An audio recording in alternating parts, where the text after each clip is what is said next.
Good morning student. आज हम discuss करने जा रहे हैं BSc part first organic chemistry unit second stereo chemistry.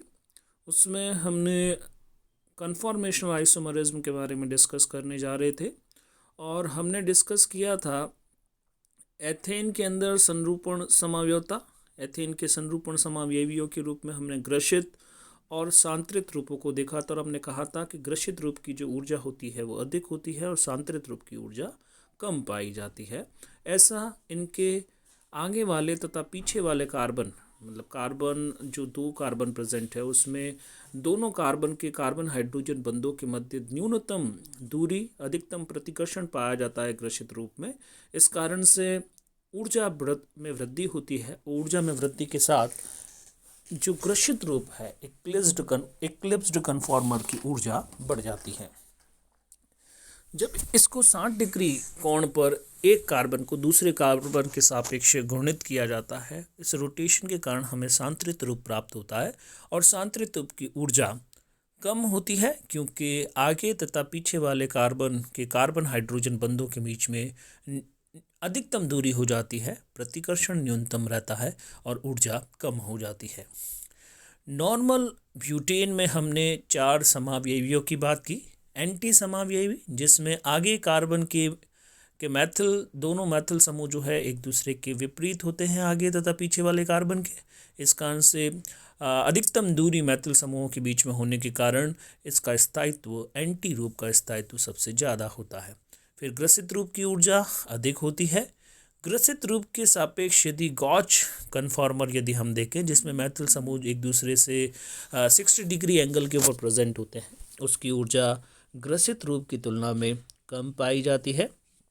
और एक और संरूपण इसमें पाया जाता है जो अधिकतम ऊर्जा का होता है, उसे पूर्ण ग्रसित फुल्ली इक्लिप्स्ड कन्फॉर्मर कहा जाता है। फुल्ली इक्लिप्स कन्फॉर्मर में दोनों मैथिल समूह मिनिमम दूरी पर उपस्थित, उनके मध्य का कोण जो है वो 0 डिग्री का पाया जाता है और ये अधिकतम दूरी पर उपस्थित होने के कारण यहाँ पे ऊर्जा अधिकतम प्रतिकर्षण के कारण ऊर्जा अधिकतम होती है, न्यूनतम दूरी पर ये पाए जाते हैं। बेयर सिद्धांत के बारे में हमने कहा, रिंग स्ट्रेन की हमने बात की और बेयर के अकॉर्डिंग सारे जो चक्रीय यौगिक होते हैं वो समतल्य होते हैं और समतल्य होने के कारण इनकी समतल संरचना के कारण इनकी समतल संरचना में बंध कोण का जो है वो मान टेट्राहेड्रल बंध कोण से अलग होने के कारण इनमें वलय तनाव उत्पन्न हो जाता है। जैसे साइक्लोप्रोपेन में बंध कोण जो है वो 60 डिग्री का होगा प्लेनर रिंग का, लेकिन चतुष्फल के बंध कोण टेट्राहेड्रल बॉन्ड एंगल 109.5 डिग्री का होता है। इस कारण से एक बड़ा विचलन यहाँ पर देखने को मिलता है और इसके कारण इस विचलन के कारण, इस डिस्टॉर्शन के कारण आप देखते हैं कि वलय में तनाव उत्पन्न हो जाता है और साइक्लोप्रोपेन और साइक्लोब्यूटेन जैसी वलय जो है, साइक्लोब्यूटेन में 90 डिग्री का एंगल पाया जाता है, इनमें स्थायित्व जो है वो कम हो जाता है due to distortion from the tetrahedral bond angle.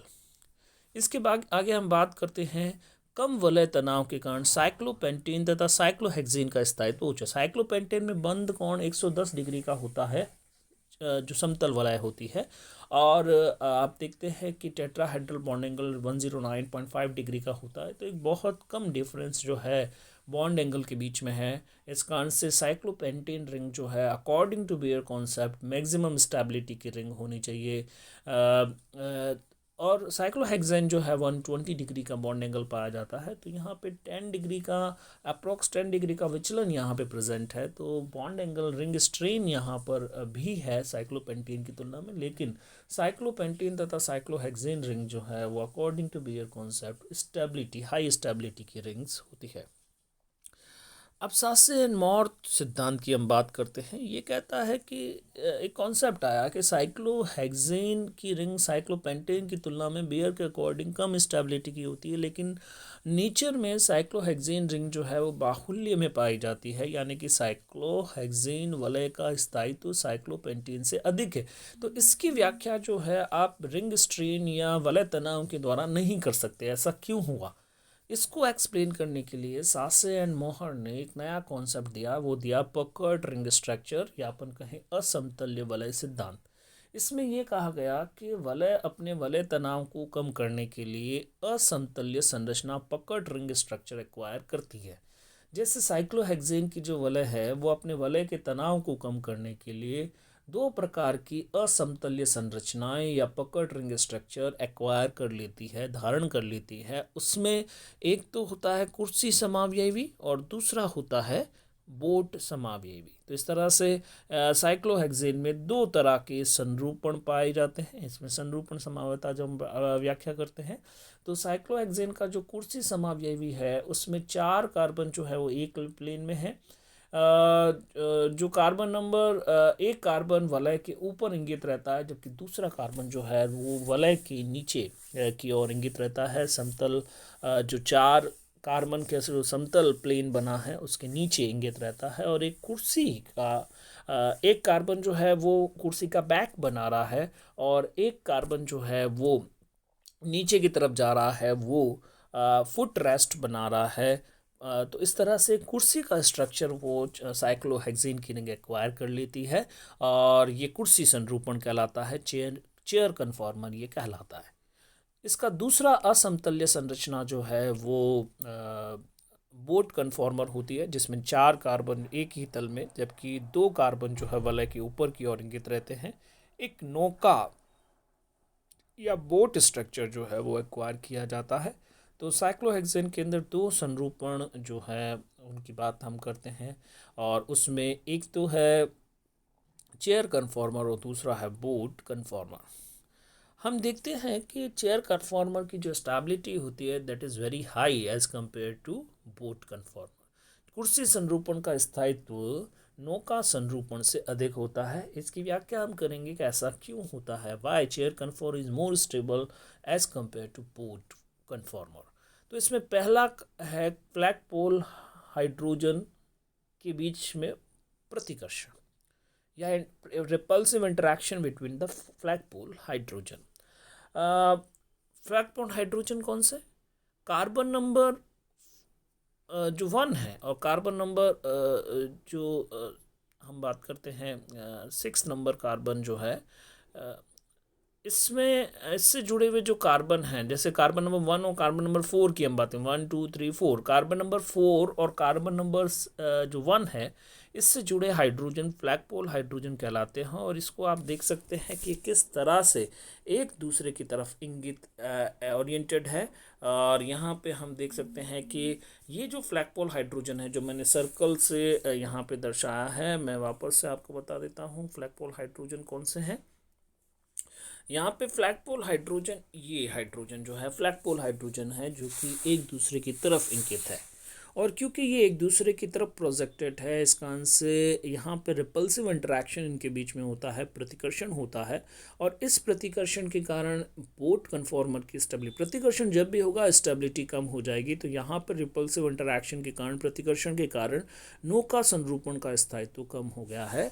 Chair conformer में हम देखेंगे कि C1 और C4 से जुड़े जो कार्बन हैं वो एक दूसरे के अपोजिट है, वहाँ पे ये मैक्सिमम डिस्टेंस के ऊपर प्रेजेंट है और इस डिस्टेंस के कारण के बीच में रिपल्सिव इंटरेक्शन या प्रतिकर्षण नहीं हो रहा है। इस कारण से चेयर कन्फॉर्मर जो है that is more stable as compare to boat conformer. Now we will discuss second explanation. इसमें क्या है, ग्रसिस जो नौका संरूपण होता है वो ग्रसित कन्फॉर्मर के रूप में पाया जाता है, जबकि जो कुर्सी संरूपण होता है वो सांतरित फॉर्म में पाया जाता है। Boat conformer is present as eclipsed conformer while chair conformer is present as staggered conformer. और हम जानते हैं कि ग्रसित रूप का जो स्थायित्व, तो यहाँ पे मैंने स्ट्रक्चर बनाया है, यहाँ पे CS2 जो है वो उनके बीच में बॉन्ड एंगल जो है 0 डिग्री का है। इस कारण से ये स्टेबिलिटी यहाँ पे आप देख सकते हैं कि हमने नॉर्मल ब्यूटेन की बात की थी और नॉर्मल ब्यूटेन के अंदर एक फॉर्म हमने बात की थी दैट इज़ फुल्ली इक्लिप्स। तो ये it is just like the fully eclipsed conformer of normal butane, ये नॉर्मल ब्यूटेन के फुल्ली इक्लिप्स कन्फॉर्मर की तरह है। इस कारण से इसका जो बॉन्ड यहाँ पे जो इंटरेक्शन हो रहा है इसमें प्रतिकर्षण ज़्यादा है और प्रतिकर्षण के कारण ग्रसित रूप का स्थायित्व जो है वो कम हो जाता है। इसी कारण से हम कहेंगे कि जो नौका संरूपण है वो ग्रसित संरूपण के रूप में पाया जाता है और उसका स्थायित्व कम होता है। इसके कंपैरिजन में देखिए कि जो दोनों CS2 ग्रुप प्रेजेंट है यहाँ पे चेयर कन्फॉर्मर के न्यूमैन प्रोजेक्शन फार्मूला को हम डिस्कस करें तो यहाँ पे इन दोनों के बीच में 60 डिग्री का एंगल यहाँ पे दिखाई दे रहा है और ये दोनों जो है वो एक दूसरे के समकोण पर जो है वो एक दूसरे के दूरी पर है। इस कारण से यहाँ पे प्रतिकर्षण कम हो रहा है। प्रतिकर्षण कम होने के कारण जो सांद्रित रूप है या अपन कहें जो चेयर कन्फॉर्मर है उसकी स्टेबिलिटी ज़्यादा है। तो इस तरह से हम देखते हैं कि दो कॉन्सेप्ट के थ्रू, एक तो फ्लैगपॉल हाइड्रोजन के इंटरैक्शन और दूसरा न्यूमैन प्रोजेक्शन फार्मूला जो है उसके थ्रू हम चेयर कन्फॉर्मर और बोट कन्फॉर्मर की स्टेबिलिटी को कमेंट करते हैं। इसके बाद हम बात करते हैं रिंग फ्लिपिंग, वलय का पलटना। हम जानते हैं कि जो साइक्लोहेक्सेन रिंग होती है दैट इज़ स्टेबल रिंग, उसकी स्टेबिलिटी ज़्यादा है। तो यहाँ पे हम देखेंगे कि इसके प्रत्येक कार्बन जो है CS2 ग्रुप वहाँ पे प्रेजेंट है, 2 हाइड्रोजन उससे जुड़े होते हैं। जो 2 हाइड्रोजन है उसके अंदर जो एक हाइड्रोजन है वो जो वलय की अक्ष है, जो अक्ष है या एक्सिस है उसके अलोंग है, जो वलय की अक्ष के सापेक्ष उसकी दिशा में निर्देशित होते हैं उनको हम कहते हैं एक्सियल हाइड्रोजन, अक्षीय हाइड्रोजन उन्हें कहा जाता है, जिनको मैंने रेड सर्कल से फर्स्ट स्ट्रक्चर में, मैंने यहाँ पे जो फर्स्ट स्ट्रक्चर है उसको मैंने रेड सर्कल से उसको रिप्रेजेंट किया है, वो एक्सियल हाइड्रोजन को, और HA उसको कहा गया है, एक्सियल हाइड्रोजन ये कहलाते हैं। जबकि दूसरे जो हाइड्रोजन है जो कि HE से डिनोट किए गए हैं, that are not projected towards the axis of the ring, जो अक्ष के सापेक्ष नहीं है, इन्हें भूमध्य हाइड्रोजन या इक्वेटोरियल हाइड्रोजन कहा जाता है। तो प्रत्येक इस तरह से हम देखेंगे कि 6 एक्सियल हाइड्रोजन होते हैं और 6 ही इक्वेटोरियल हाइड्रोजन प्रेजेंट होते हैं। अब ये रिंग कंटिन्यूसली जो है वो फ्लिप होती रहती है। फ्लिप होने का मतलब है कि कार्बन जो है, कार्बन नंबर 1 और कार्बन नंबर 4 जो है वो एक दूसरे की स्थिति चेंज करते रहते हैं, या अपन कहें कि जो ऊपर है वो नीचे आ जाएगा और वो फुट रेस्ट बनाएगा, और जो फुट रेस्ट के अंदर है वो बैक रेस्ट का फॉर्मेशन करेगा और दूसरा चेयर कन्फॉर्मर या इसमें इस तरह से बन जाएगा। इस फ्लिपिंग के दौरान जितने भी एक्सियल हाइड्रोजन होंगे, जो मैंने फर्स्ट स्ट्रक्चर में रेड सर्कल से डिनोट किया है, वो यहाँ पे देखिए एरो से भी मैंने डिनोट करने के, वो इक्वेटोरियल पोजीशन के अंदर आ जाते हैं। तो जितने भी एक्सियल हाइड्रोजन होंगे वो इक्वेटोरियल पोजीशन के अंदर आएंगे, और जितने भी इक्वेटोरियल हाइड्रोजन होंगे वो एक्सियल पोजीशन के अंदर आ जाएंगे। ये जो एक वलय का दूसरी वलय के अंदर रूम टेम्परेचर पे कंटिन्यूसली फ्लिपिंग होती रहती है, वो एक दूसरे के अंदर इंटर कन्वर्जन होता रहता है, ये फ्लिपिंग कहलाता है।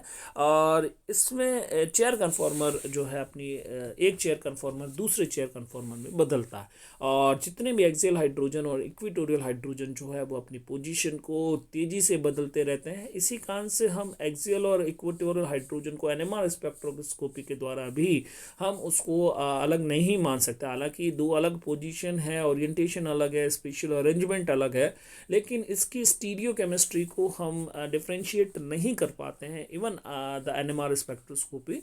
तो ये जो है रिंग फ्लिपिंग का प्रोसेस कहलाता है। नेक्स्ट हम डिस्कस करने जा रहे हैं एनर्जी प्रोफाइल ऑफ साइक्लोहेक्सेन। तो सबसे पहले हम देखते हैं कि most stable ring in the cyclohexane is chair conform, it is पकड़ रिंग स्ट्रक्चर, और वो कुर्सी संरूपण है। कुर्सी संरूपण जो है वो हाफ चेयर कन्फॉर्मर के अंदर कन्वर्ट होता है। हाफ चेयर कन्फॉर्मर एक हम कह सकते हैं it is a transition state, ये एक संक्रमण अवस्था है, और ये जो संक्रमण अवस्था है उसकी ऊर्जा बहुत कम होती है। उसके बाद में एक और स्ट्रक्चर यहाँ पे बनता है, एनर्जी डाउन हो जाती है और ट्विस्ट बोट स्ट्रक्चर बनता है। Twist boat structure boat structure में कन्वर्ट होता है, बोट कन्फॉर्मर में कन्वर्ट होता है, बोट कन्फॉर्मर वापस ट्विस्ट बोट कन्फॉर्मर में कन्वर्ट होता है, ट्विस्ट बोट कन्फॉर्मर फिर बोट कन्फॉर्मर में कन्वर्ट होगा, और फाइनली आपको दूसरा चेयर, ये रिंग फ्लिपिंग के दौरान ये होता है। एक रिंग जो ये बना रहे हैं, दूसरी रिंग ये है, फर्स्ट रिंग ये है, और रिंग फ्लिपिंग के बीच में ये सारी संरचनाएं जो हैं, ये सारे संरूपण जो है वो प्राप्त होते हैं। और मैक्सिमम एनर्जी की जो ट्रांजिशन स्टेट होती है इस फ्लिपिंग के दौरान, दैट इज़ हाफ चेयर या अपन कहें अर्ध कुर्सी संरूपण जो प्राप्त होता है, या जो संक्रमण अवस्था होती है, वो मैक्सिमम एनर्जी की या न्यूनतम स्टेबिलिटी की अवस्था प्राप्त यहाँ पे होती है। और बोट कन्फॉर्मर जो है वो यहाँ पे प्राप्त होते हैं, ट्विस्ट बोट कन्फॉर्मर या ट्विस्ट बोट स्ट्रक्चर यहाँ पे आपको प्राप्त होते हैं। फिर conformer of mono substituted cyclohexane, एकल प्रतिस्थापी। यहाँ पे हमारे पास एक ही एग्जाम्पल हम हमारे सिलेबस में हम डिस्कस करते हैं, और वो है मेथिल साइक्लोहेक्सेन। मेथिल साइक्लोहेक्सेन में आप देखेंगे कि ओरिएंटेशन हम जानते हैं कि एक्सियल हाइड्रोजन होते हैं, तो एक एक्सियल हाइड्रोजन को रिप्लेस कर दें तो हमें एक्सियल संरूपण मिलेगा, अक्षीय संरूपण मिलेगा। और दूसरे में जो है वो अक्ष के सापेक्ष नहीं होकर वो कहाँ है, अक्ष के सापेक्ष नहीं होगा तो उसे अपन कहेंगे भूमध्य संरूपण या इक्वेटोरियल संरूपण अपन कहेंगे। तो एक तो एक्सियल अक्षीय संरूपण है cyclo mono substituted methyl substituted cyclohexane का, दूसरा भूमध्य संरूपण है। अब इन दोनों में स्टेबिलिटी के ऊपर हमें कमेंट करना विच इज़ मोर स्टेबल। तो हम यहाँ देखते हैं कि जो अक्षीय मेथिल साइक्लोहेक्सेन है उसकी स्टेबिलिटी ज़्यादा होती है उसकी स्टेबिलिटी कम होती है एज़ कम्पेयर टू भूमध्य या इक्वेटोरियल साइक्लोहेक्सेन। इक्वेटोरियल साइक्लोहेक्सेन की स्टेबिलिटी ज़्यादा होती है। तो इसका क्या कारण है? इसका रीज़न यहाँ पे ये इंटरैक्शन यहाँ पे जो हो रहा है उसका वो है 1,3 डाइएक्सियल इंटरैक्शन। 1,3 डाइएक्सियल इंटरैक्शन क्या है? मेथिल समूह ऊपर की तरफ प्रोजेक्टेड है, और कार्बन नंबर 3 और कार्बन नंबर 5 के जो हाइड्रोजन है, अक्षीय हाइड्रोजन जो है वो भी ऊपर की तरफ प्रोजेक्टेड है।